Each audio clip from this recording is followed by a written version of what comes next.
Oi, eu sou o Vinícius e eu só quero ser pesado aonde há polias móveis.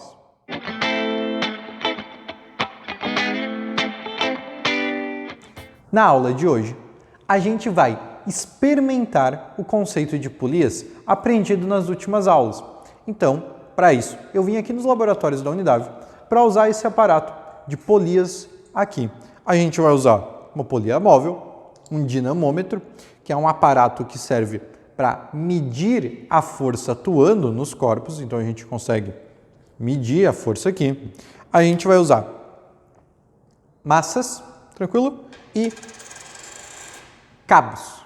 Então, vamos para o experimento. Aqui a gente tem um aparato que é chamado de conjunto de mecânica Arete 2. E ele serve para demonstrar as forças que atuam em polias, tanto fixas quanto móveis. Então vamos começar o nosso experimento. A primeira coisa que eu vou mostrar para vocês é o seguinte. Eu vou amarrar uma cordinha num pezinho e vou puxar ele. Aqui, ó. Eu estou puxando para cima e o peso está levantando. Tranquilo? Puxo para cima e o peso levanta. Se eu usar essa polia fixa que tem nesse aparato, a única coisa que vai mudar é a direção com que eu faço a força. Olha só. Agora eu estou puxando para baixo e a massinha está levantando. Aqui eu puxo para cima para a massinha levantar. Então essa polia fixa, a única coisa que ela muda é o sentido que eu faço a minha força. Antes era para cima e agora é para baixo. Mas ela não ajuda e nem atrapalha em questão de módulo, da quantidade, do valor da força que eu tenho que fazer para levantar esse peso. Vamos ver, usando o dinamômetro, que é esse carinha aqui, qual que é a força necessária para eu levantar esse sistema. Então, vou amarrar aqui na nossa polia fixa e vou usar o dinamômetro para medir. Olha só, o dinamômetro está marcando para mim um pouquinho depois da divisão entre o azul e o branco. Ó, vou esticar um pouco mais aqui para vocês verem que tem essa divisão. Então, está marcando um pouquinho depois. 2 linhas depois. Vou mostrar para vocês qual que é o valor. Então, vou esticar aqui, ó. Vou focar. Então, está marcando 2 linhas depois de acabar a parte azul. Então, tem 10 linhas até chegar no azul e depois mais 2. Então, são 12 linhas que o dinamômetro marca para a gente. Isso, em newtons, dá 0,6 newtons. Tranquilo? Então, vamos continuar o nosso experimento, agora usando uma polia móvel. Vou pendurar tudo aqui de novo e a gente vai usar uma polia móvel.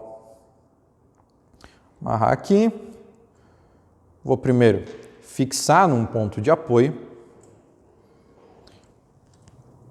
Vou colocar o meu peso numa polia móvel, passar a cordinha e aqui está agora o nosso sistema. A polia móvel é chamada de polia móvel por causa disso.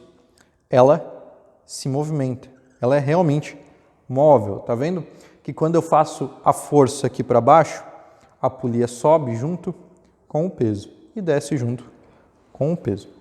E o que essa polia móvel faz?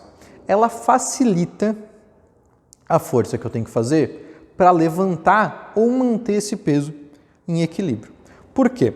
Porque uma parte da força quem está fazendo para segurar sou eu. A outra parte é dividida pelo próprio aparato.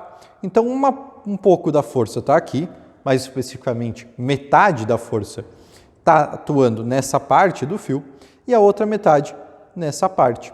Então, o próprio aparato, o teto ou o ponto em que eu estiver fixando vai fazer metade da força, pensando que eu tenho uma polia móvel. Cada polia móvel divide a força necessária para levantar por 2. Então, aqui, se a gente usar o dinamômetro para marcar, ele deveria marcar a metade da força necessária. Então, eu vou pegar o dinamômetro, vou botar ele aqui e vou ver qual que é a marcação que ele está fazendo. Ele está marcando um pouco depois da metade do azul. Vou aproximar de vocês para a gente conseguir ver melhor. Vamos aproximar aqui. Marcou um pouco depois da metade. Vamos focar. Tá ali. Marcou um pouquinho depois da metade. A metade tem 5 linhas. Contem comigo até aquela linha mais comprida ali, ó. A gente tem 1, 2, 3, 4, 5. E 1 depois da metade, 6. Se antes a gente tinha 6 linhas de força, 12 linhas de força, agora a gente tem 6. 6 linhas de força dá quantos newtons? Bom, 10 dá 0,5. Metade disso, 0,25. Mais 0,05, a gente tem 0,3 newtons de força. Então, antes a gente tinha 0,6, agora a gente tem 0,3 newtons de força. Então, a polia móvel facilita muito esse movimento.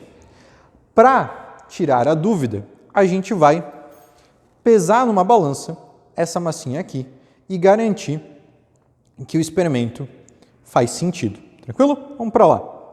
Então vamos lá, vamos fazer essa medida da massa e comprovar o nosso experimento ou não. Vou tarar a balança, que isso quer dizer que eu vou zerar ela, e eu vou apoiar o nosso sistema de massa. Além da massa, eu estou botando junto o gancho porque ele também tem uma massa nele, né? Ele também tem um peso. Isso vai importar para o nosso experimento. Eu vou apoiar eles cuidadosamente na balança e a gente vai ver qual marcação vai anotar. 60 gramas. Bom, vamos calcular qual é a força que essa massa de 60 gramas gera? Vamos calcular o peso? O peso é dado por P igual a m vezes g, que é massa vezes a aceleração da gravidade. Só que a massa tem que estar em quilogramas. 60 gramas dividido por 1000, para transformar em quilogramas, vai dar 0,06 quilogramas. Então, a gente vai ter que P é igual a mg. P é igual a 0,06 quilogramas vezes 10 metros por segundo ao quadrado. Então, o peso vai ser igual a 0,6 newtons, que foi o que a gente marcou no dinamômetro com a polia fixa só. Então, faz sentido ter aquela força necessária para levantar esse objeto. E depois, na polia móvel, a gente marcou a metade, que foi 0,3 newtons. Bom, isso prova para a gente que cada polia móvel divide a força necessária por 2. Então, se a gente tiver 2, a gente vai dividir por 2, por 2. Se a gente tiver 3, vai dividir por 2, por 2 e por 2. E assim por diante. Por isso que as polias móveis são usadas, por exemplo, em construções, em outros mecanismos que a gente precisa levantar uma grande quantidade de peso. Tranquilo? Eu espero que vocês tenham gostado e eu vejo vocês na próxima.